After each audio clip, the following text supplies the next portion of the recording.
Welcome to the Across the Spoilerverse podcast. I'm your homie, Paul, dressed up as Bedman right now because I looked at the Golden Globes last night and I thought, look, it's a very prestigious event. Everyone's out there having a good time. They're all dressed in their own great stuff. So I thought I'd come up rocking my finest wares from Matalan.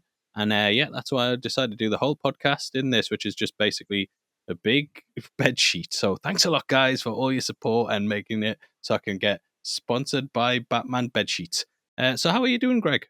You look fly. I'm doing all right, man. I'm doing all right. I'm excited to talk about it. We got Golden Globes. We got a little bit of Jonathan Majors. We got mainly that. I feel like there's something else. There's another main topic in there. Well, Greg, I'm sure I don't know how it skipped your mind because it's all I've seen on Twitter this week, which is the whole thing about the Rey movie and the director with that. That's what it is. Yes. Yeah, so completely inescapable. We will be talking about that as well. But firstly, I just want to kick it off with the Aquaman box office because I know if I don't say Aquaman, people in America get really annoyed at me, Greg. They're like, it's Aqua. And I'm like, okay, mate, we just say different things depending on where we live in the world. But yeah, that's past $300 million worldwide. It's now the highest grossing DCEU movie this side of the pandemic. It's outdone Black Adam. It's likely going to break even and come in around $500 million. But I'm kind of hoping that it breaks the billion, Greg, and it just has Warner Brothers thinking, maybe we should go back to that plan. And they do 10 more years of just messing about and getting everything wrong and just doing complete reactionary stuff where they don't know what movie they're making next. And it's just quickly edit it to make it a comedy. And then when the comedy goes downhill, they're like, no, quick edit the next one and make it really dark. I can't wait to see how well this does. Man, this is so bad. I can't get over the DCU failing so bad. It's fine. It's better. It did better than I think. Right? Is that the conversation now that people are now happy that it's doing better? It's like, oh my God, it's not as egregiously terrible as we thought.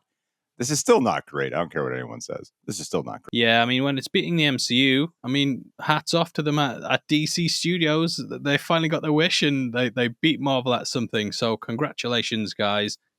Quick correction from last time. We need to print a retraction, Greg. I'm a bit annoyed. But you might remember last week on the podcast, we kept slagging off Skydance when we were talking about Scream. We just kept going, Skydance are absolutely shit. But yeah, it turns out it was Spyglass. So I don't ever think that Tom Cruise is going to be coming on the podcast anytime soon, Greg, because that's his company, obviously. And we spent the last 20 minutes of last week's podcast getting everything wrong. But that's why we're the premier #1 podcast on movies on a Tuesday evening, released at 8 p.m.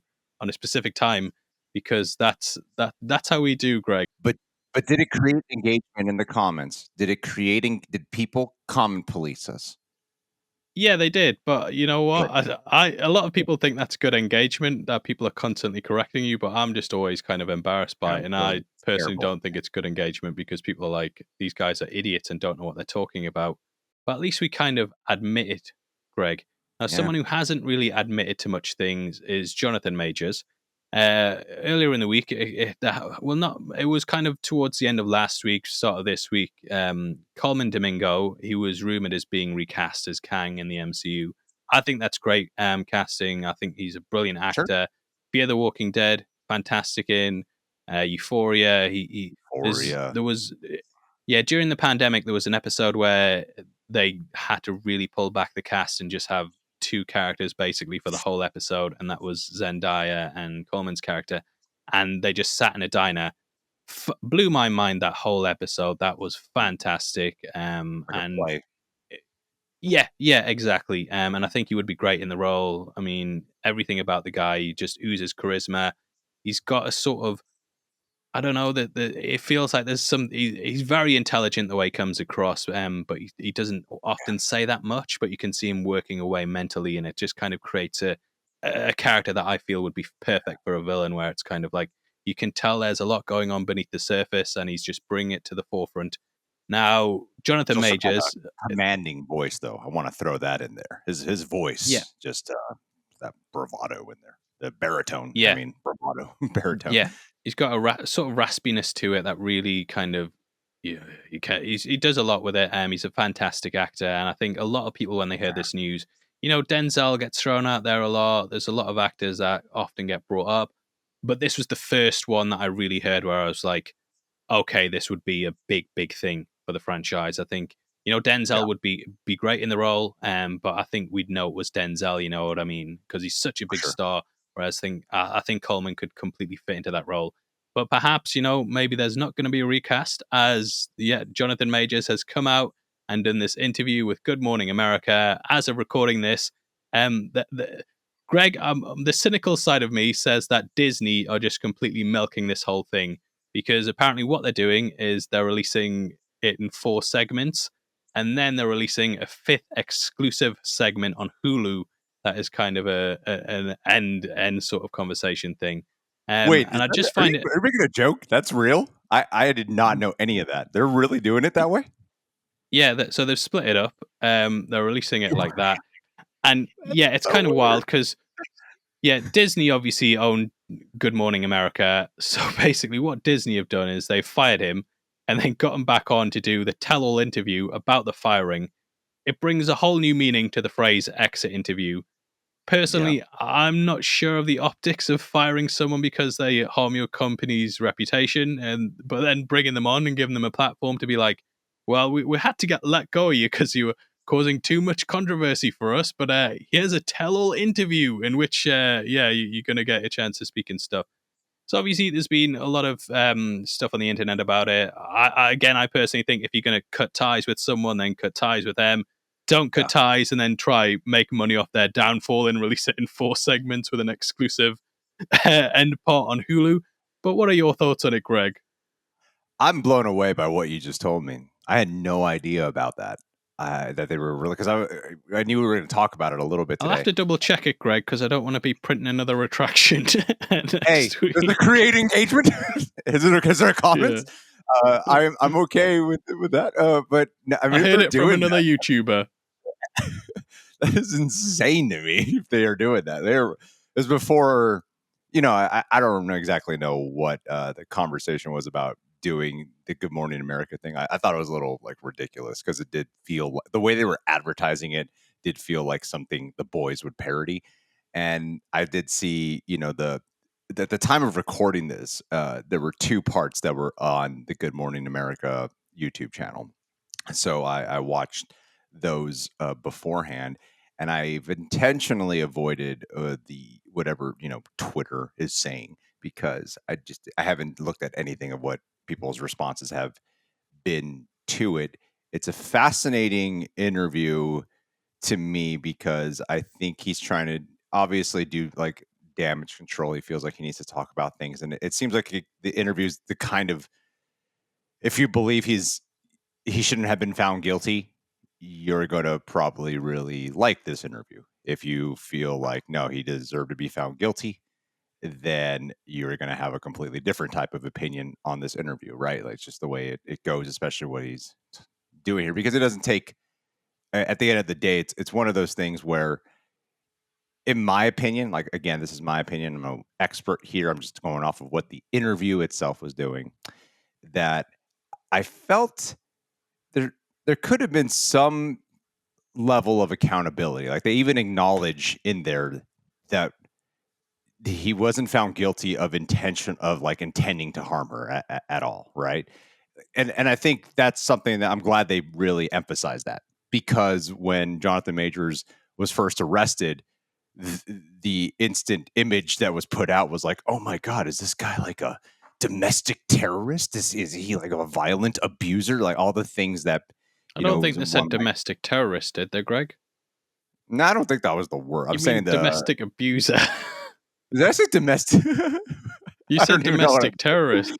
I'm like I think instant demonetization right there.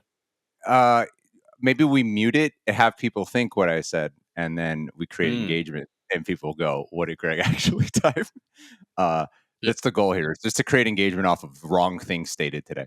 The But anyway, my point is that people thought like he was probably this like violent, egregious guy. And what he was found guilty of, like they stated in there, that it was something along the lines of he didn't intend. It was an accident essentially. It was like reckless behavior, but it wasn't an intention to harm. And I think there could, and I think a lot of us are understanding enough to the point, even for those who, like on my end, I'm hearing, I'm going, yeah, I mean, like, I've seen it happen so many times with toxic couples. Doesn't make it okay.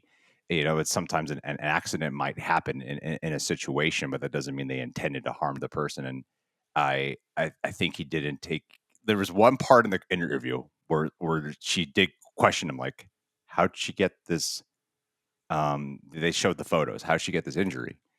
And he just pauses for a long time. He's like, I wish I knew, or I don't know. And it was in that point where I feel like it kind of could have done him a little bit of goodwill if he just admitted, it was Yeah. an accident occurred, you know, but it wasn't intentional.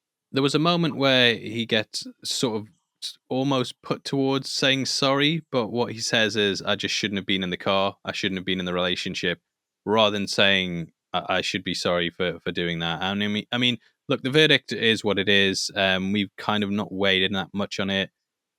I No, personally always think these interviews, no matter what, are always pretty much a bad look. And there's a number of instances where this has happened. I remember, Alec Baldwin did one after the shooting on Rust. Jussie Smollett did one. Prince Andrew's done one. Amber Heard did one. Or Kelly did one. And I personally believe that a lot of, actors and celebrities are known for being egotistical and vain. And I think a lot of the time these interviews are sort of made with that in mind, where it's kind of, how will I look in an interview? This is a chance for me to save my exactly. reputation and come back. And I think they make the wrong choice in going this route, because it can often, that narcissism almost can kind of jump off the screen. And I do feel some of the things that Majors said did slip a bit towards making him sound narcissistic almost. I think he's a fantastic actor. I'm not. When I heard the verdict, I was like, okay, that doesn't actually sound bad when you completely break it down. It sounds more accidental from what they've said. It wasn't intentional assault. It was caused by him. It was something along those lines where it wasn't necessarily assault carried out with intention to harm or something along those Yeah. lines. But when he's bringing up, again, bringing up Martin Luther King and the civil rights and stuff, and it just kind of takes it down the direction that developed in the trial when we heard the voice recordings and how he was saying he was a great man and he wanted his girlfriend and partner to be like someone like Michelle Obama or something. And it's kind of like, look, you need to pull back from the situation and realize you're just a person. You've been given these opportunities in life. You've messed them up, but it doesn't make you Yeah. this great man just because you're an actor. And this interview didn't paint him out in the best light, I don't think. And a lot of people have been saying it's like The Boys, and there's so many different levels to that, because Vought in that is obviously a corporation that can, you know what I mean, spin the narrative a certain way. They control all their talent, which you could see Disney being akin to. I mean, if you look at corporations, Disney are pretty much a Vought at this point, and to have them basically doing a deep interview on it it's very surreal. Especially the trailer, that was kind of weird, and it just kind of feels like they've misjudged the situation on this. Now, I was thinking when that trailer released, I was thinking, well, this trailer is really corny and kind of comes across 90s, but Disney and Good Morning America can control the edit, so they can very much control the narrative. But even seeing it edited, it didn't come across that well, I don't think, and there wasn't anything that I think, if you'd looked at the trial, there wasn't anything that you gained from this. And honestly, I mean, coming out of the trial, I was actually no, I wasn't like rooted on Majors' side, but I did have sympathy for him and think, oh, look, by the sounds of it, this has been, he hasn't intentionally done this thing. He's ran away from the person who was accusing him. He's clearly tried to get out of the situation.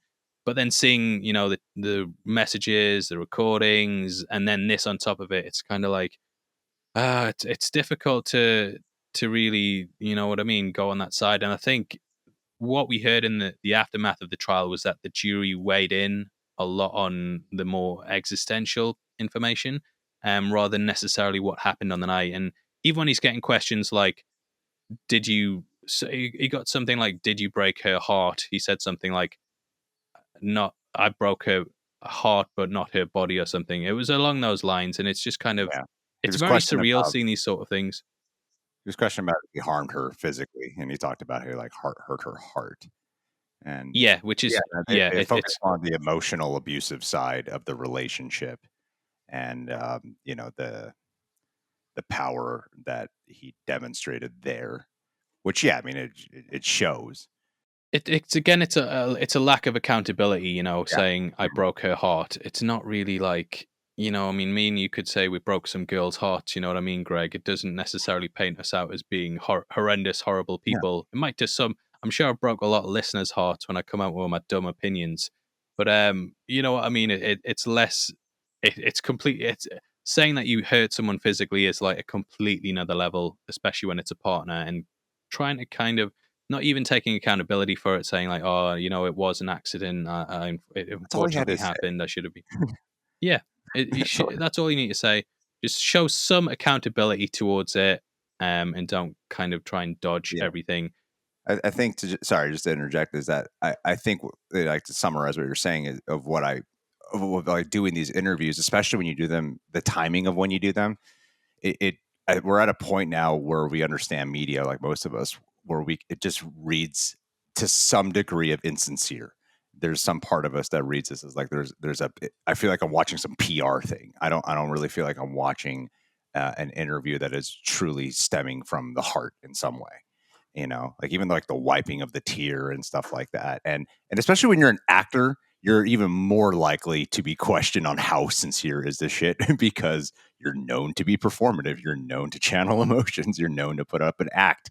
And I think that, yeah, the idea of doing this like right away, I think this might have been more effective and felt more real if it was like a more of a sit down thing like months later or some shit, but not now. It just feels like panic induced and a I feel like I'm watching a PR thing. You could feel the notes of like, don't admit Yeah, to this, don't say this. You could just feel all that, and it's really, so you get the bullshit pickup, and that will outshine anything that is sincere.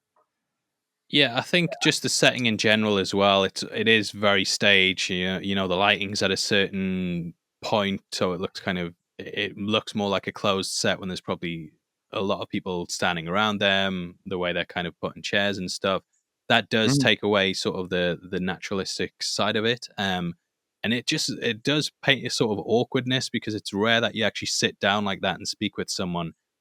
And I think you're right. I think you're completely right about it sounding like a PR thing. I, Disney didn't really well. I got told off for saying that "Good Morning America" are like a totally different thing to Disney, even though Disney own them.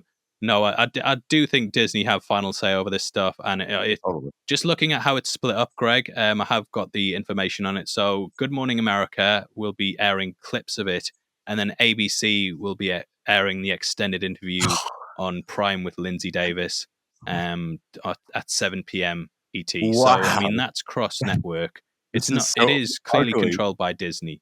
Oh Yeah, it's my clearly controlled by Disney. So all the people who when I put out my first thoughts on it, they were like, "No, but they're different sides." Well, Disney's clearly got a hand in it because they're doing it across network. Um. Oh, that So is yeah, they so are ugly, splitting it man. up. I had no idea about Yeah, any of that. Oh, that's so ugly. and I think if it wasn't on Disney, well, Good Morning America again.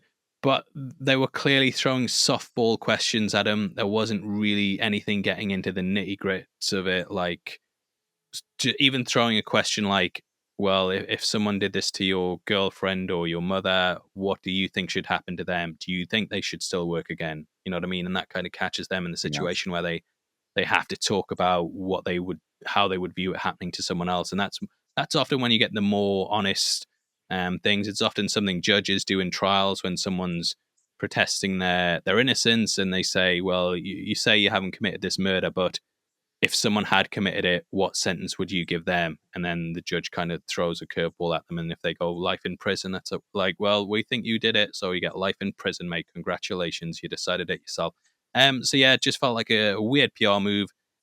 And yeah, I don't know why he did this. I mean, again, nothing really came out that we didn't already know. And I think in general, it just kind of paints him out in a negative light because people are dunking on him now and doing memes about it and making him kind of the butt of the joke. And you can guarantee that SNL right now, they're probably sat writing the most mid script for a skit that you've ever seen, Greg. They're Yeah. literally typing away right now, trying to get something together for Saturday night live. Probably had he probably had more passionate defenders before this. Like he did have there was a big passionate defense base around this, even for those acknowledging like what he was found guilty of. At the end of the day, it is that there you can have multiple opinions on this. I think so. A lot at a time dealing with the internet, so of course you're going to be dealing with a lot of like just black and white opinions all the time. And we have the opportunity to discuss, whereas usually you're dealing with like a comment box thread or someone's quick sentences, whatever. And I think that the one of the craziest parts to me is like at the end of the day, one thing in the trial that did show for sure is he did call the cops to help her out, and he didn't do like while she was in the closet. And what like, that's what I was getting at the beginning of this conversation is that when the cops were first called and then he got arrested, there was a completely different type of assumption narrative that was forming around him on that, and it wasn't as bad as we all thought. So it is crazy to think that, oh wow, he called the cops to help her out, and it led to all of this shit.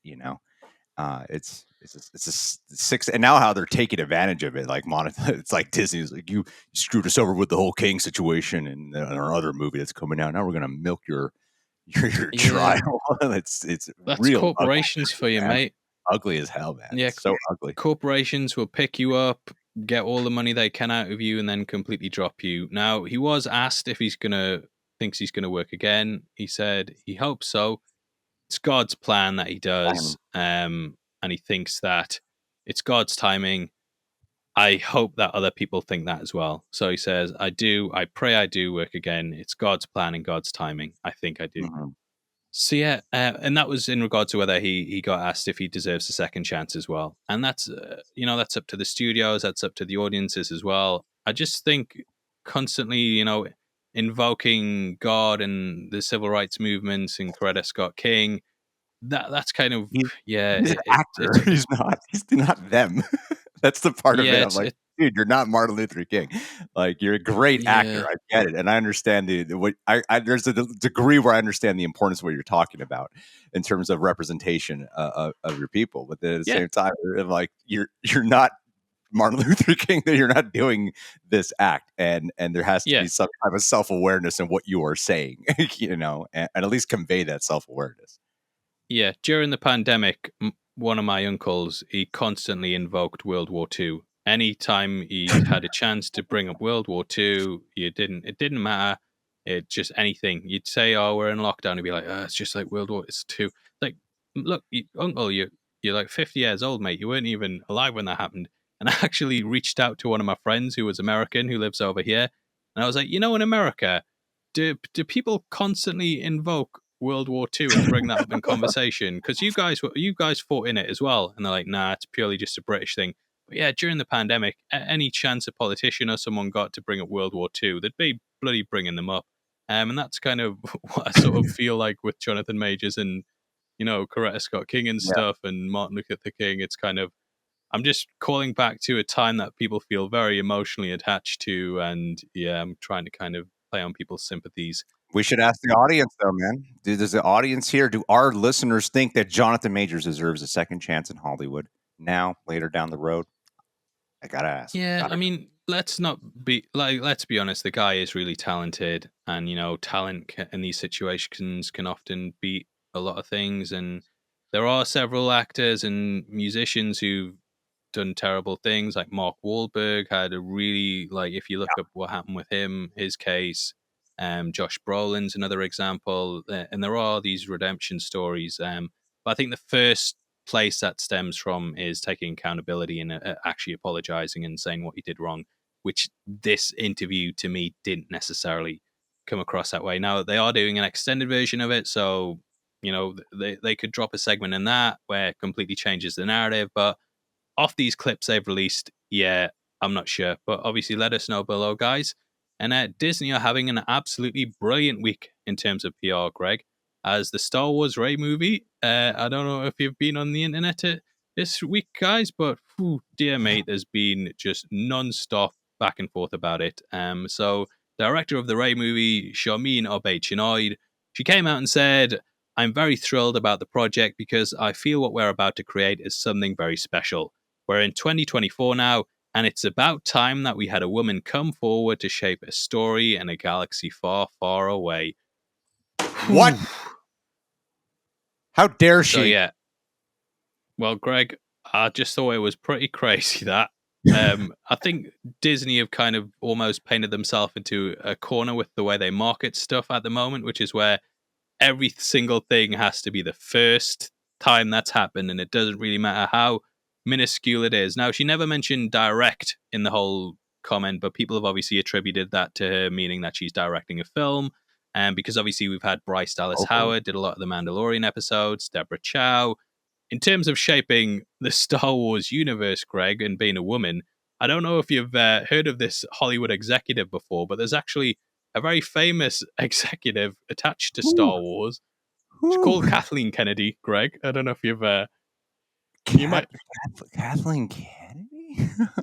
Oh, that's the name I haven't heard in a very long time. I feel like there's some tumor in my brain that that has formed out of suppression from not wanting to Yeah, deal with people about it.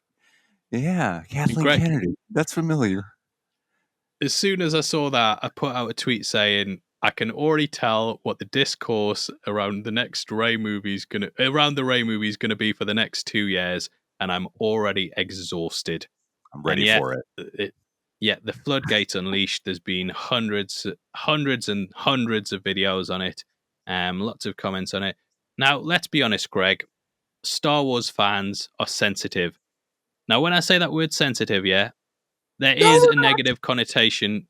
There's a negative connotation around it, and I don't mean it in a bad way, right? I think it can be good to be sensitive. I think sensitivity for Star Wars that comes from a place of love and being a fan that's seen what this franchise has gone through.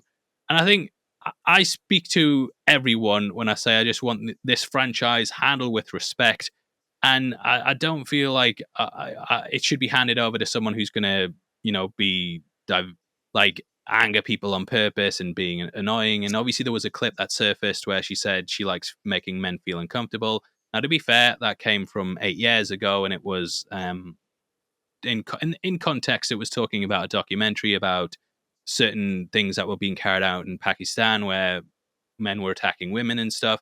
So I feel like we should just disregard those comments, Greg, and kind of draw a line in the sand under it, because that's cancel culture in general, the people who stand out against that are like, look, this thing happened 5 years ago, it happened 10 years ago. Just leave it, mate. Just leave it. So I think in regards to that, we should do that. I'm However, glad you. Greg, I have to say, man, I'm glad you clarified that. I am glad because, okay. like, even this morning when I was looking up stuff about it, I thought those comments were in relation to the Star Wars movie initially, and then it was someone else pointed that out to me and some random comment, Yeah. and I was like, oh my god! But everyone who's talking about this is making it sound like she just said this shit about this movie, Yeah. yeah, and I'm like, it's a completely Well, different thing she's associated with, Well, that's the problem with the internet, is that Right. everything on the internet's forever. Rachel Zegler is a great example of that, because when she said that stuff about Snow White, that was like November last year or something. No, not even November last year, November 2022. Nobody Right. cared, Greg. And then it got brought up again, and it just kind of, these clips can be played in certain contexts. Yeah. Personally, I don't know if I was a $1 billion corporation that's looking to bring the fan base together, a fan base that I actually looked up, and it's 60% men, 40% women. I Jesus. don't know, right? If I was the head of a $1 billion corporation trying to make family friendly stuff, if I would hire someone who is going to cause controversy. Personally, I was thinking about it the other day. I think John Favreau is like literally the perfect person to hire in almost every situation. He was such a get for Disney because he doesn't come out and say controversial things. He doesn't come out and piss people off. He makes bangers as well. Talking Iron Man 1, The Lion King made over $1 billion. Who was behind The Mandalorian, Greg? Bloody John Favreau. John God, Favreau is your man. He's underappreciated. He makes underrated. $1 billion movies all the Yeah. time. He never comes out and says stuff like this. So, not just being a man and not just being a white dude. I'm just talking from the way he carries himself in a professional manner. Now, I don't. If Star Wars fans, again, they are going to jump on these sort of things. But I just feel like Hollywood in general are just hitting a point where they're so obsessed with race and gender that it's almost exhausting to just not, if you're not obsessed with that stuff, and they are obsessed with it. And it becomes the talking points over the actual products. And for people who aren't just wanting an entertaining time, it's you just see these two sides arguing back and forth, and it's like I can't put up with 2 years of this, Greg. I just can't do it. I know Well, it's not difficult for me. There's a lot of people going through struggles right now, but yeah. it's exhausting to report on. I mean, I feel like on social media, gender especially is a big topic of conversation in real world struggles that go on, race and gender. And so, like, and Disney is known to placate to like progressive pandering. That's the freaking weird part to me because the, I I have no issue at all, like with a woman directing Star Wars or any of that. And I'm like, that's No, awesome. That's great. Like, let's see what she does. Awesome. Bryce Um, Dallas Howard right, brought us some of the best Mando episodes we've absolutely. ever had. I was excited for Patty Jenkins' Rogue Squadron movie or whatever the hell she Yeah, was making. I was excited for that, and and I think that the issue that Disney's in, and this is kind of odd that this statement will be released off the heels of Bob Iger talking about, not wanting to be so much about leading with messaging. And just make the movies entertaining, and then this movie gets announced, and this is like what happens right here, where that does become like there it does become the focus of conversation, and right now, Star Wars especially, I think out of them all, out of any of the franchises, there's been a lot of just that discussion of, and with the Panderverse coming out, just shining more of a light on it and being such a big topic of conversation in the zeitgeist. That first off, here's the weird part to me: when a lot of the times we hear about like the messaging and pandering, and that doesn't even seem like that's usually when we see the final product that is yeah. most of the runtime, like that it's taking up all of it. It'll be there a little bit, but it's not everything in the way how we might be initially led to believe. A lot of times Because things it's all everyone fucking talks about for 2 years, Greg. yeah. So then it feels more magnified, even if it's not even there in a macro sense when you're watching the movie, or the show. And then when you say something like this, then it automatically puts the audience members who are exposed to this kind of conversation in the lens of watching it with the perspective of awareness that, oh, there's going to be like woman messaging here. And you might even read more into things than you might not have read into it prior if you didn't hear shit like this beforehand, and it's not, I don't feel like it was the smartest move to do that. Like I think that there is something cool about like a woman finally getting to direct a Star Wars movie. I think that's awesome that because women have Yeah, been involved in Star Wars, as characters behind the scenes. There, a lot of people coming out being like, with like Shaping Empire Strikes Back. I with forget New the Hope. Well, New Hope. Was that Marsha a, you? Lucas You pretty know better. much saved A New Hope in the editing room. She was the one who basically shaped. I think people are Exactly. getting annoyed about the word shape. It's like it's good for a woman to Yeah, finally shape the Star Wars universe. Now, shaping can be behind the camera, like Marsha Lucas editing it. exactly. Kathleen Kennedy, and whether you agree or disagree with her choices. But shaping it can also be in front of the camera as well. Princess Leia is a big female character, probably one of the Exactly. like the big female characters when you think about it. Natalie Portman's had a big career that was built off the back of Star Wars. Um, there's lots of characters that you can Again, point to, got and Ahsoka. just the word shape. I think shape is what I think people really got caught up on. Yeah, and we can get pedantic about certain things, and you got to like treat these things with the utmost sensitivity. I think when with statements you release or things you say, because things get blown so out of proportion. And like you, I'm already vexed by the vortex of just darkness that is.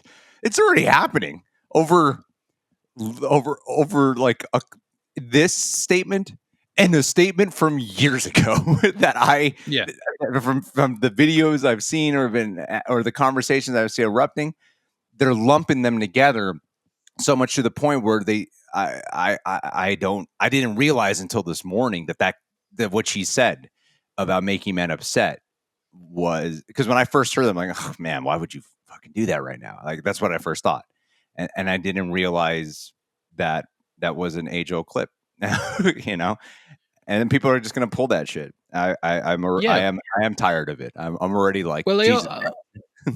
I do think it is fair that people look at your past work and comments maybe when deciding stuff. But to be fair, what she was talking about was, I don't really think once you like, I looked into it today and there was literally a woman with like who had serious acid burns on her face because someone had thrown acid in her face. That was part of the documentary.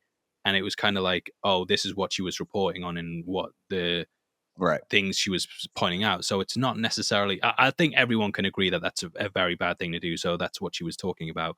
I think in general, though, what I'm kind of fed up with is sort of corporations and creatives giving themselves a pat on the back because they're not as sexist as they were 6 months ago, and they're hiring people and that they could have easily hired down the line, and now they're like, oh, look how progressive and great we are. And it's like, well, no, you didn't give these opportunities in the past, and now you're only doing it because you think that you can make money from it. I personally don't think that moves like this ever do make money. I don't think that there's a large part of the audience that will now go see the Rey movie who weren't going to go and see it because there's a woman directing it. And I think if this is what's getting pushed, it almost makes me lose confidence in the actual story because if that was what was good, then you'd be talking about that. So yeah, I think just it was sort of almost a tone deaf statement because the meaning behind it was that basically women have been overlooked in Star Wars, but by saying that you're now the first person to shape Star Wars, you're overlooking all the women that have shaped Star Wars. And yeah, it was Yeah. it's Well been met said. with a lot of backlash. I think Reacher is a really good way to kind of make a mass appeal show. And it's not because there's a big hench white dude in it. If you look at the side characters, they've got, there's a woman of color who's like his best friend, who's extremely skilled at everything, kind of takes the lead on stuff. You could easily come out and push that as being like, look how inclusive and diverse we are. And they don't. They just let the story tell itself. You grow to love these characters and it doesn't become a big talking point, and they just keep it part of the plot because they don't want to make the audience feel like they're dickheads. They don't want to come Yeah. out and be like, ooh, you guys are bloody troublemakers, but we're here to show you the way because 6 months ago we wouldn't do this, but we've hired a person now and we're really progressive and we're going to look down on you. Roscoe in season one and Reacher, that's another, Right. highly competent woman. She's good at stuff. Yeah, it's just kind of that's more the way I think they should do it. And I feel like when they come out with these talking points, it's sort of you just know what the narrative's going to be and what the conversation's going to be, and it just kind of drains the life out of it because I want to be excited for a Star Wars film, but I just think there's so much division within the fan base at the moment, and it is caused by just people arguing back and forth about stupid, meaningless stuff that often doesn't even end up in the film. And Exactly. yeah, it's just exhausting, Greg. Yeah. People are probably exhausting for us talking about it, but yeah, Yeah. And women have a hard enough time as it is, man. Like Jesus they Christ. do though. To be fair, I think like there's you can. I mean, both sexes, they've got the pros and cons to being a sex on Sure. both sides. But yeah, it's kind of like, not this again, more of this. I'm sick of it, Greg. I just don't know what Disney are doing because they're hiring people who are openly going to do talking points that are going to annoy people, but they're giving them the budgets and projects that should be mass appeal. When you look at like those original Star Wars films and the allegories that like George, there was that great sit down interview that with like George Lucas and James Cameron, where George Lucas was even emphasizing more so of the allegories he was drawing with real life war, and I think that often gets overlooked. Even though when the movie came out, it might have been a little more apparent, but that doesn't seem like it was the main topic of conversation. And there's something about this. Now the movies and shows don't do this, but it almost feels like that with some of the messaging they do, or that it feels like direct messaging to the point where they're almost turning to the camera and saying it to you, as opposed to telling some type of allegorical tale. And I think we could always get on board with the allegorical tale. And I think even in terms of PR, there's a time and a place depending on what the movie is or show is. We're talking about representation of a sex or a race or your gender, whatever. uh, will behoove the film, will be beneficial for it.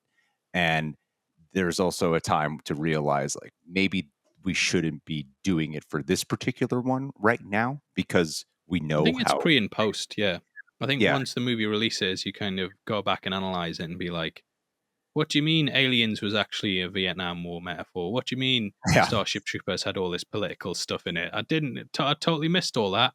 yeah. People And do. I think post, no one cares. It's often in the build up to it when it's like Hollywood patting Yeah, themselves on the back and telling you how terrible you are as a person if you don't immediately want to support this stuff, because it does sort of feel like they do say like, if you don't support this, you are a piece of shit, yeah, basically.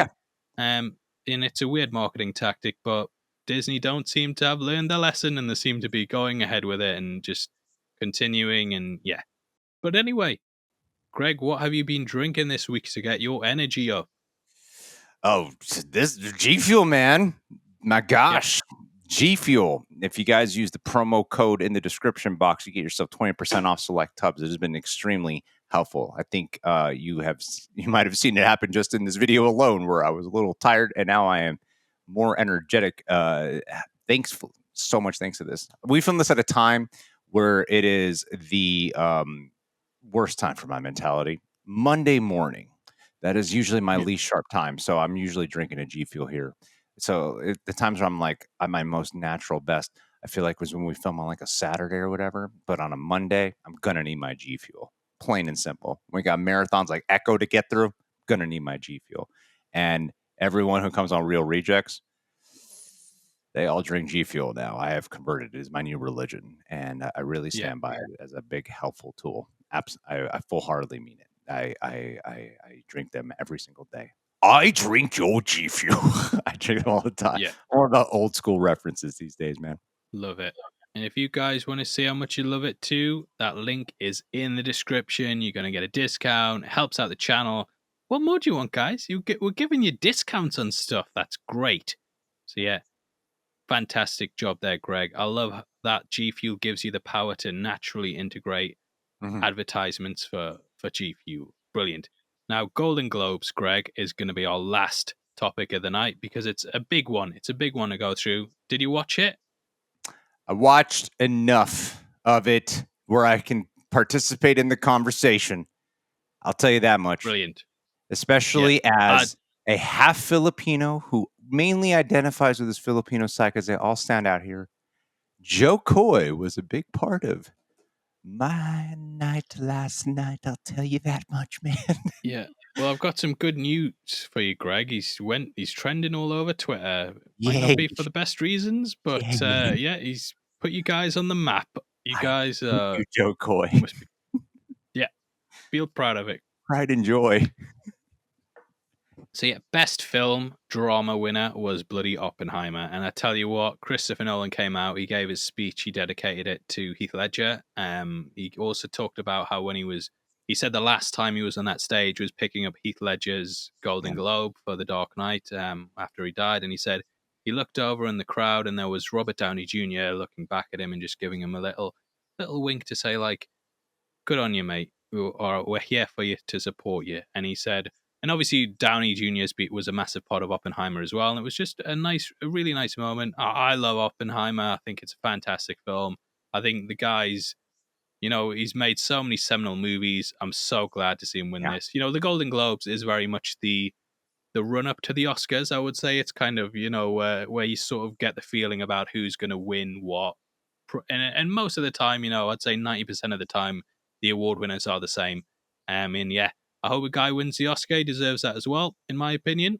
Mhm. So yeah, I think Oppenheimer is the perfect marriage for audiences to get excited about and for the film nuts who actually give a shit about this stuff. Like I care more to just read who won than watch the ceremony. I yeah, think the I ceremonies are don't usually watch it. pretty boring. Yeah, I think they're pretty boring. I might look up like certain acceptance speeches. Um, and I look for like some like the monologue, but there's a lot I just don't watch.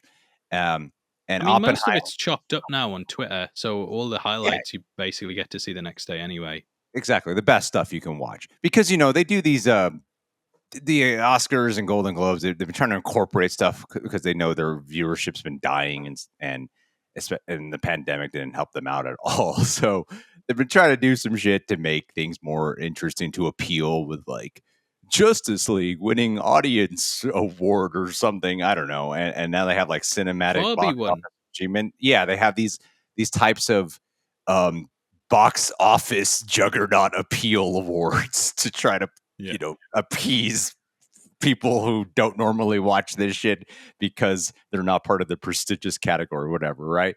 And Oppenheimer, though, it's historical, epic biopic, and but it's also Christopher Nolan, so you also get like grand scale, and it's $1 billion hit.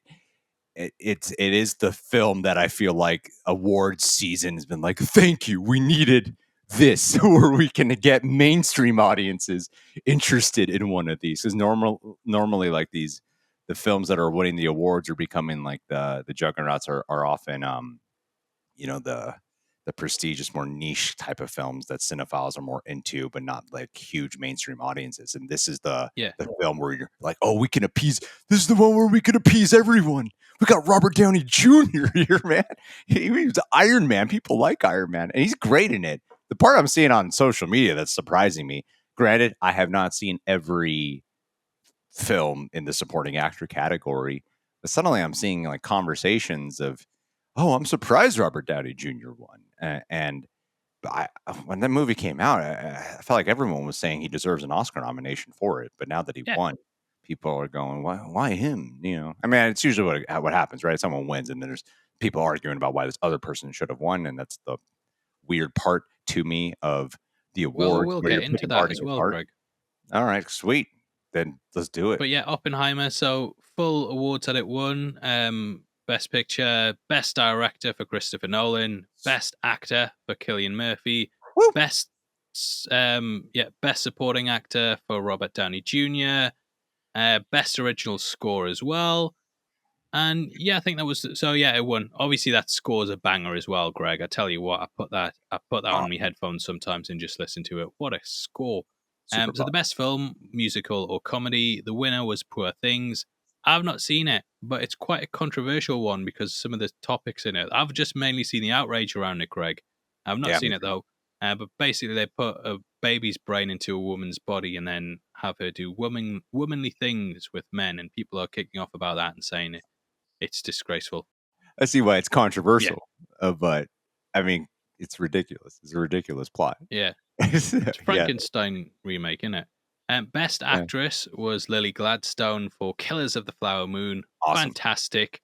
Yeah, I think she deserved that. That was lead actress, right? Not supporting? Best lead actress, that one. Awesome. And then best actress musical or comedy. Why are they breaking it into like best actress and then best actress musical or comedy? But that was Emma Stone for Poor Things. So it sounds like it's really sweeping the board there. Best actor musical or comedy was Paul Giamatti, who did get spotted in In-N-Out Burger after just sitting in his tuxedo having an In-N-Out Burger. He was in and out of there quick. Have you ever had an In-N-Out Burger, Greg? I've never had one of those. Oh my God. Paul, a couple of years ago, I gave up meat. The only thing that will tempt me to going back to getting meat is when I sniff an In-N-Out drive-through. Whenever they open up an In-N-Out in the What are you States, doing through the drive-through? no, it's like I might just be. You don't understand, man. You have not passed an In-N-Out. You could just smell it, like the burgers if you're just in traffic in LA and you're in the street, it's right there next to you. Or like when you just trust me. Sometimes I'm like, I want to go in and just get a grilled cheese sandwich just so I can get some of the pheromones of the burger. But no, they're delicious. And whenever they open up a new one in a different state in America, it's always on the news because people wait in line for like 6 hours. It's absurd. Yeah. It's worth it. I've seen those queues, mate. They're not. You might as well just go to like a 5-star Michelin restaurant and just pay the extra bit if you're going to waste 12 hours in a drive-through. Yeah, we got a bunch in your of car. Got a lot of In-N-Outs out here. Yeah, they're delicious. So yeah, not had that. So best supporting actress, Davine Joy Randolph for The Holdovers. Not seen that. Best screenplay, Anatomy of a Fall. Not seen that. Go. Yeah. Best original song, What Was I Made For from Barbie by Billie Eilish. So yeah, not that probably have heard it. It's just in the Don't background remember. of the Barbie. Yeah. Yeah, don't remember it. Best animated film. I saw people kicking off about this. So the winner was The Boy and the Heron. Elemental was in the lineup. The Super Mario Brothers movie, Suzumi, Wish, and Spider-Man Across the Spider-Verse, which I feel was the big upset of the night. From what I might follow people who just love comic book movies, Greg, but I tell you, there's people posting videos of the Ben, who edits the Mr. Sunday movies, his channel. He posted a video of him filming his reaction to it, and he was just about to jump up and celebrate, and then cut to it, and it was a Boy and the Heron, and he just looked so deflated. So that was one of the big upsets of the night. I haven't seen it, Greg. I don't Don't think feel you. like we really run a movie podcast here, do we? We're more of a gossip channel, if anything. You just ran through the gambit here, and nope, haven't seen it, and I think that people often will get upset for their film not winning, but we have to remember whoever that guy was when Parasite won over Joker and how pissed off he was. That we ought to not get upset unless we've actually seen the thing that won. If we're mad at what won, just before you go there with your emotions, feel like maybe I should watch this before I decide. Yeah. This did not deserve to be the winner. I've had my upsets. Parasite's great as well. Parasite. Oh, I think Parasite was a better movie than Joker in every regard. Honestly, I think it's a great movie. Yeah, and it's an original film as well, which obviously wins it a lot. I think, and I mean, Joker did get accolades as well. But something like, do you remember when The Artist won? That'll always be the film. It was a black and white, like silent film that they made in, I don't know what year it was, but I always remember that and thinking, what the hell is this, Craig? They've just voted this in because it's just doing loads of weird stuff with it. They've made this win, but it's not. I'll never watch this. I don't think anyone who's watched it will ever watch it again. And that was kind of the point where I think they were like, oh, maybe we should start doing things that are actually people enjoy. Yeah. So that takes us into the cinematic and box office achievement, which, as we know, Barbie won. In the lineup for that was Guardians of the Galaxy Volume 3, John Wick Chapter 4, Mission Impossible, Dead Reckoning Part 1. I don't really think that was a box office achievement. I think that lost money. Yeah. But yeah, that was in there. I enjoyed it. Oppenheimer was next. I mean, it was pretty much between Barbie and Oppenheimer, wasn't it? And I feel, not to get on my conspiracy theory hat, Greg, but I think sometimes these award choices, they'll sometimes just choose certain ones to win over others because they just think, oh, we'll have to give this one an award because it's going to look bad if it comes and we don't get it doesn't get any awards. You know what I mean? Yeah. So that's why they created this specific award. It's the reason they created it. Yeah, you had Spider-Man Across the Spider-Verse, the Super Mario Brothers movie. I've just realized, Greg, I was thinking last night, Taylor Swift's there just to be in the audience and sit and watch along. Nope, she was actually nominated for an award, and it was for the cinematic and box office achievement. So the last nominee in that category was Taylor Swift with the Eras Tour. What exactly is the cinematic box office achievement? Wouldn't you just go by what made more money if that is what the box office achievement is? But what was the cinematic achievement of it, Greg? what are the qualifiers for this category? It was number one most viewed movie on Tuesday, the 17th of May in 2023 at 8 a.m. We're just looking and go, what made more money? Closed. Barbie. Yeah. More people watch Barbie. There, that's the winner right there. It's not a. It's like when the Flash won. The Flash won for the bit in the Snyder Cut. When the Flash won the Oscar fan cheer moment. And look, I love Zack Snyder's Justice League, but I was thinking, what the fuck is an Oscar fan cheer moment? What does that even mean? Yeah, what is an Oscar fan cheer moment? And I'll text Ryan. I tell you, Ryan was so annoyed by it. He was furious about it. And I'll text him all the time saying, don't forget that the Flash won the best Oscar cheer moment. Even though it was a streaming movie, just in your house that no one went to the cinema to see, so you can't really judge the cheers. But don't forget it won. So yeah, great moment that was. But yeah, the cinematic and box office achievement, it's just one of those awards. It's kind of like, is there anything? I think they sat down and were like, look, mate, we're probably going to give all the awards to Oppenheimer, but Barbie's been really successful this year.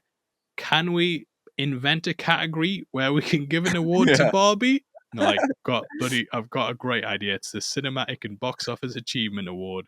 So that's it. And then next one, Best Stand-Up Comedian on Television. Ricky Gervais won for Armageddon. Ricky Gervais has also famously hosted the Golden Globes. I think even he was taking shots at that guy and saying like, "Oh, maybe we should do it next year." But I yeah, that would was love good. to have been there for Jo Koy's reaction when Ricky Gervais won. Yeah, Yeah. devastated. Mm-mm. That guy's never going to work again, No, probably. man. So what happens when you go after Taylor Swift, mate? You scumbag. Best TV series drama was Succession. Best TV series musical or comedy. I love how there's like just loads of musical or comedies. It's like they've got their own category. It's like you can't be considered the best drama. You can't be considered for the best movie if you're a musical or comedy. Yeah. But it's nice they made this category for I them. love how So musical yeah, and comedy are lumped into what like, these award shows make no sense. I don't get why are musical and comedy linked together? Like they're the yeah, same thing. Like there's every other genre belongs here, but musical and comedy belong here as its own separate thing. And a lot of the times the comedies are not even like real comedies that they're nominating well, as comedies. Greg, when you hear the winner, the music. I'm right.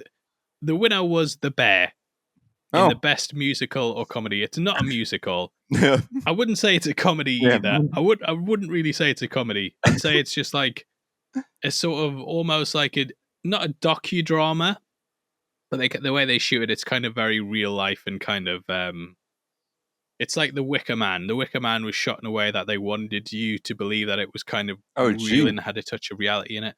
Yeah, and it's sort of like that where it has it's not a music. I wouldn't say it's a comedy. I'm not sitting there laughing the whole time through. They have their funny moments like the episode where they have the Christmas and they get all like Jamie Lee Curtis in and stuff and all the cameos, but wouldn't say it's a full blown comedy, Greg. So best actress in a TV series was Sarah Snook for Succession. Best actor in a TV series drama. Best actor in a TV series, sorry. Bloody hell, I can't talk. Best Got actor it. in a TV series. Best actor in a TV series drama. Kieran Culkin. So Cool. he's beat his brother McCulkey there. He beat Pedro McCulkey, I don't know. McClunky. McClunky. Yeah, he beat Pedro as well for The Last of Us. Best actress in a TV series, musical, or comedy was Io Edebiri for The Bear. Yep, great. She was great in that, but I don't know. Again, I don't know if it's a musical or a comedy. That best actor in a TV series, musical, or comedy, Jeremy Allen White, The Bear. So The Bear seems to be picking up everything for the TV stuff. Have you seen it, Greg? It's good. I Good show. haven't, but everyone tells like I hear it can be like a stressful experience in a good way, Yeah, a stress in a good way, it's because and so everyone's singing every 2 seconds, Greg, because it's a big musical. They're all singing over the top of each other. this musical puts me on Yeah. the edge of my seat. um, yeah, I've only heard like the complete opposite opinion. I hear there's a lot of people from the Bear in the Echo series. Okay, Yeah, I didn't notice them, I but don't maybe. know. John did. So yeah, best actor in a limited series, anthology series, or TV movie was Stephen Yeun with Beef. Sweet. Best supporting actress in television was Elizabeth Debicki for The Crown. Cool.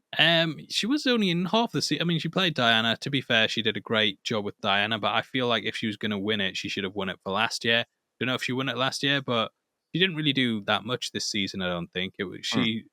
It's sort of the first part of it revolved around the build up to Diana's death, and then the 4 episodes after that were kind. It was I think it was 6 episodes after that were kind of a young William coming up in the world and meeting Kate Middleton and stuff. But Mm. yeah, she was good as Diana, I suppose. And best supporting actor was Matthew McFadden in Succession, and that is the awards. So yeah, I mean, we didn't really see much of them, Greg. To be fair, so No. I don't really know how we can have an informed opinion on it. But lots of people on the internet seem to give opinions about movies that aren't even released yet and talk about how crap and terrible they're going to Yeah. be. So I'm going to say that We that just did a list is whole all segment about wrong. it. All wrong. I want to talk about Jo Koy. Let me do Yeah, it. go for it. Let me do it. with my Pinoy pride seeping into this podcast right now. Well, I remember once people were watching our podcast and they were saying like, "Oh, I'm sick of these two white guys talking about stuff they don't understand," and I was like, "I don't even know what race Greg is," so I'm glad that you've told me. I get No. out here in LA. I get a lot of different. I've had Armenian people come up to me, like while we're in a conversation, usually at like the sauna or the steam room at the gym. And they'll be like, they'll ask if I'm Armenian. They think I'm Armenian. I've got Mexican. Yeah. I've got an Iraqi, Persian. I get a lot. I'm Italian and Filipino. My Italian side's all in New York. I live in LA. My whole Filipino side is in Glendale, California, out here, and I mainly see that. So anyway, well, that's why I hired you, Greg. They were like, "We need some diversity on this podcast." So I was like, "I need a guy who ticks all the boxes, every single possible race." And I'm this weird oddball where I'm around my Italian side. I don't look like Italian. I don't really look like the Italian one. And I'm like, oh, you definitely got that Asian in you. And then I'm around the Asian side, and I'm like, I don't really behave like my Asian family. So I'm just like weird mix. Been whiteified in some way. And but I was with my family a couple of weeks ago, and they mentioned Jo Koy was hosting the Golden Globes, and like a lot of Filipino households, it's like Jo Koy. He's like my mom loves Jo Koy because of the kind of comedy he does, and I've always thought he was like. And now you're pretending to be Italian again. Yeah, now I'm like, no, I'm not Philip. I forget that. I forget that that's in me. Whatever. I've always been more Italian. I've always been more. Forget about it. So I said to my family, like, I don't know what it is about Jo Koy. This is exactly what I said a couple weeks ago. I was like, I don't know what it is about this guy, but he's got like future canceled vibes that he gives off. I've always had that opinion about him, and I didn't think it would actually be for his comedy. I've always thought that someone's just going to come out and say some shit about him. And my I didn't watch any of the social media reactions prior to seeing the monologue. I just decided to like look it up because I heard the Golden Globes were going on. I was going to go see a best friend for dinner, and I was like, oh, I'll watch this. And I could not believe just how embarrassing it was. Let alone like everything with like Ricky Gervais, of how like great Ricky Gervais is and how he's become such a staple of knowing how to roast. He's got that ability to roast everyone in the room and still win over the crowd, And the second Jo Koy started apologizing and throwing writers under, I get being nervous. I understand that. Like, there's parts of it where I can sure sympathize for it, but this level of like insecurity that just started shining through in the monologue and then putting down writers like in the middle of after what we just experienced with the writer's strike, and they're just not talking about like accountability and stuff, and like not taking ownership over this, and then at times like taking jabs at the crowd. There were a few jokes that I thought worked, like the Saltburn joke. I thought really landed well, and like the De Niro about being 80 years old and having a kid. Like I thought that joke landed well, but I felt like that feeling of secondhand embarrassment when watching it. Like, this is really not a good monologue, and like other comedians have bombed. It's not the end all be all of things, but this is a lot of. He's not like the biggest name for a lot of people have not even heard of Jo Koy. Like, he's big. At the same time, he's not like Ricky Gervais big, And so I'd never heard of him. Exactly. Like, a lot of people have not heard of this guy, and even though I think I speak for all people, Greg. I think I'm pretty much the only voice of the people. Filipino people know Jo Koy. Oh no, John Campea has talked about him. Well, you're all cancelled now. You're all cancelled. You're ruining the good name, man. So yeah, all we have is Jollibee now, and he's that was a really embarrassing monologue. I gotta say, normally I'm the guy who's like trying to give some benefit of the doubt. I do feel like I will be like, well, guys, it's a lot of pressure or whatever. But I thought his handling of it was all the things that I've ever felt like. This is why I get future canceled vibes. This like insecurity back to some narcissism. It was uncomfortable to actually to witness, and everything that people were clipping out. When they cut to people have mainly been highlighting the Taylor Swift reaction. Yeah. Yeah, Um, that's the main one I saw. Rightfully so, because that was really bad. Like that, wow, she was did not. All she did was like take if like that phrase if looks could kill. Like my God, she did not look happy about it. But they would have wide shots to other reactions. You'd see like Harrison Ford, and other actors just not either no emoting or the slight shake of the head, like they couldn't believe what they were listening to. The one that I did kind of like that I thought was funny that did not seem like was going over well with anyone. Like when he did the Killers of the Flower Moon jokes about like how you What did he guys even say? took the premise of the movie. Like there were that joke actually did make me laugh. But man, when they cut to Martin Scorsese, I don't know who was next to him, but when they cut to Martin Scorsese and he's just not even like a hint of a smirk, that was really rough. It was really, really Looked like rough. someone had just told them they're going home to watch Marvel movies. Yeah. What was the joke about the flowers of the killer moon? I missed it. Killers of Uh, the flower moon, sorry. I don't know. I don't know. I'm gonna butcher a joke that already did not go over well. There's something about like, yeah, like I didn't realize the joke was a simple premise of oh, you white people stole everything, they took everything, they even took the premise of the movie, and I thought that Right. was actually a funny play on how like a lot of the conversation. Maybe this wasn't his intent, but at least how I took it, how a lot of the conversation was how they wished it was more from the perspective of the Yeah. indigenous people in it and not not just the white people's perspective. So I thought it was actually kind of a funny joke. And that did not seem to go over well at all though with Martin Scorsese. Yeah, it was embarrassing. It was rough. Yeah. It's a shame because the Golden Globes can often give you like mainstream eyeballs, and if it goes down well, I think it opened the doors a lot for Ricky Gervais. Obviously, I know he was an established name at the time, but this just kind of took him to.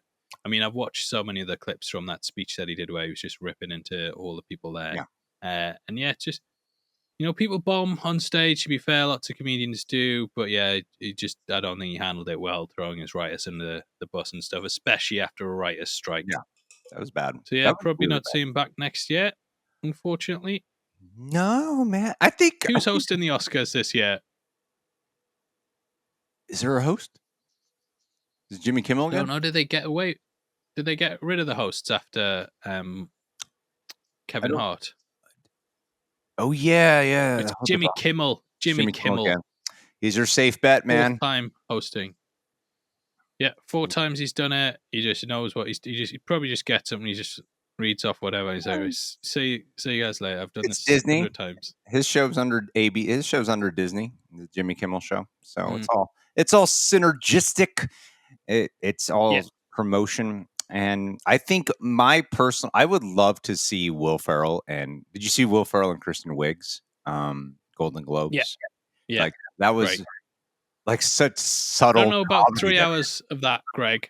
No, I don't but know 3 hours of that, but they've had them do presents. They've done presentations before, and I've like seen the clips before. That I think they're really they are hilarious together.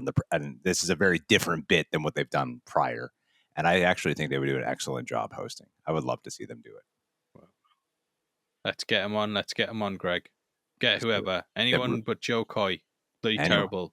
that was awful. Yeah. So how do your family feel about him now? I haven't talked to them. We can't Just look each other not in the talking to eyes. each other and just kind of heads down. Yeah. Just go to church now. Oh well. I hope you guys have enjoyed going through it. We've touched on some very sensitive subjects, and I always feel it's difficult to weigh in on these situations, especially as a lot of them are ongoing. That full interview with Jonathan Majors might air, and he might come out looking amazing. And yeah, what a strange thing. It just felt very very bought and paid for. You know what I mean, Greg? It was all kind of a PR stunt. If them maybe testing public opinion to see if they could maybe get the guy back in some way or another. Because I mean, they fired him really quickly, but like James Gunn's a perfect example of them getting rid of someone and then being like, public opinion's changed a bit. Can you come back and do this job for us? So yeah, we'll see what happens with that. But obviously, let us know your thoughts on all the stories. I know there's only really been 3 ones with the Golden Globes, the Rey movie, and Jonathan Majors. But we'd love to hear your thoughts on them. You guys keep the podcast alive, because I tell you, the second that these views aren't good, I'm on the phone to Greg and I'm saying, look, it's not me. Well, it's not me. It's you, and we're going to part ways, and the podcast's over. On the phone, you're gonna have MT send me a text message. I know you. Yeah, do it. Be like, sorry, after the whole Jo Koy thing, I can't be associated with you anymore. It's like, but it's not me. It's like, well, you told me you were a big supporter of him, so you cancelled as well. Cancelled by association. I'll do it. I'll deal with it. Can you imagine? But yeah, hit the thumbs up. Cancels all Filipinos. Mother F word. Yeah. Well, that might be what happens, Greg. I mean, people on the internet, they're looking for a reason to hate. And we're hopefully cutting through that noise to give you a reason to feel like, not positive, but just sort of, I don't hate this stuff, but I'm not excited about it either. I think I might go watch a Back to the Future breakdown, that 45-minute long one that Paul's just made. That's all he cares about making anymore. But yeah, Echo's coming next week, Greg, which... Looking forward to the discourse around that. Well, when we're talking about it, yeah. Wait, I thought it comes out tomorrow. We're releasing the podcast, though, just before the embargo lifts, and then we'll be talking about it next week. So, yeah, there's going to be lots of fun conversations. Okay. Yeah. I thought you were like, I was like, wait a minute. Did I get my release dates? I planned my whole week. I need to shoot all this Echo shit. I don't even know Disney release dates anymore, because I'll watch one trailer when I'm doing editing bits, and it'll say, like, the Echo stuff said January 10th, and then I clicked on the next trailer to get clips from that, and it said January 9th. And I'm like, what the hell's going on? Because they keep doing that thing where they'll swap the release times around. Like, What If was back to UK release times, and I was like, oh, thank God for that. Nice, relaxing lie-in. I get to not getting up in the middle of the night to talk about Loki. But yeah, Echo seems to be back to that time. But we'll see how it goes. I think the conversation about it's going to be very interesting, Greg. So make sure you guys are back next week with your opinions ready to type them furiously away and engage with the videos and watch the adverts as well. And we appreciate you guys as always. Enjoy the rest of your week. I've been Paul. I've been Greg. Ta-ta.